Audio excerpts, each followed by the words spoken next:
In fact, tonight I want to conclude by talking about 3 ways that we might dance with God.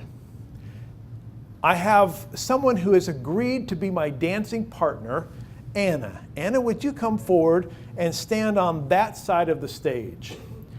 I want to talk about 3 dancing styles that tell us something about God and tell us something about ourselves. And I want to talk about which of the 3 I like best.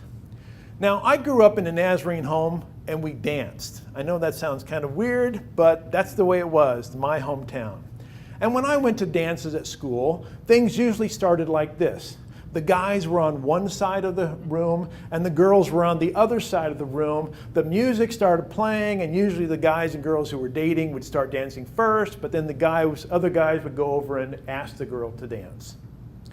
Tonight, I want you to imagine that I'm God and Anna is the world, creation, humanity, those who can have a relationship with God.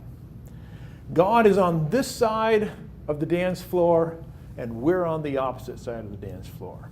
Now, one version of the dance with God says that God comes all the way across the dance floor, comes up to us and says, "You will dance with me."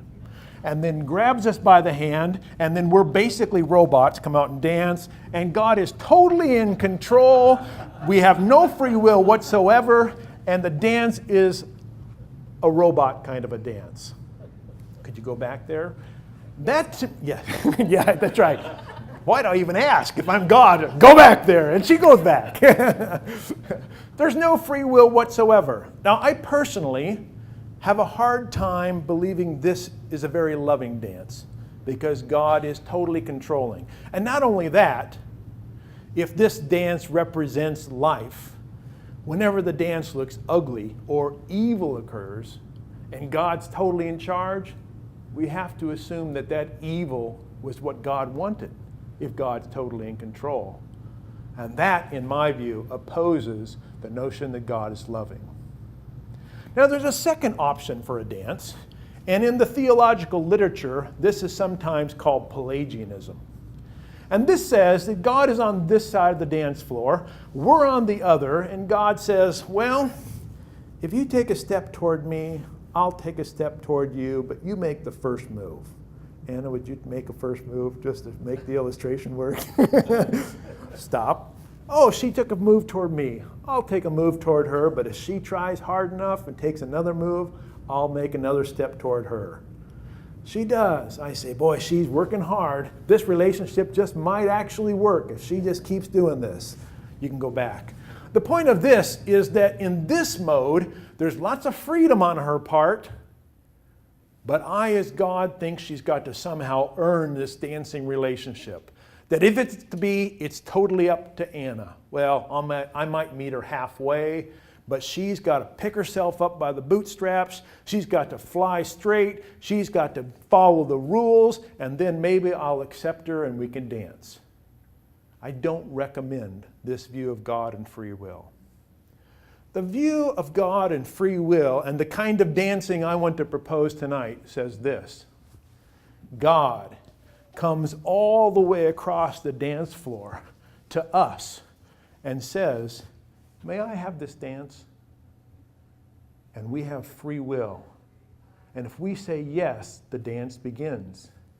We don't give up our freedom. We have the freedom to cooperate and follow God's lead, or we can start dancing off on our own again and it can become a mosh pit or something else that's really wild and ugly. But if we cooperate with God, freely cooperate, and are empowered to dance well, then it can be beautiful.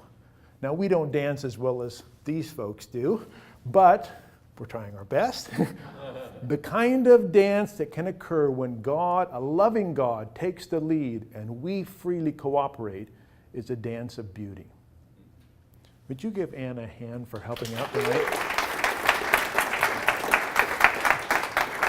I want to suggest then tonight that we are a part of a theological tradition that emphasizes a God of love who provides us freedom to respond, and we have responsibility to use that freedom as best we can to cooperate with God or not. If we do, our lives, the lives of others, the community, our world will be better for it. If we don't, well, things don't look so good. Thanks so much.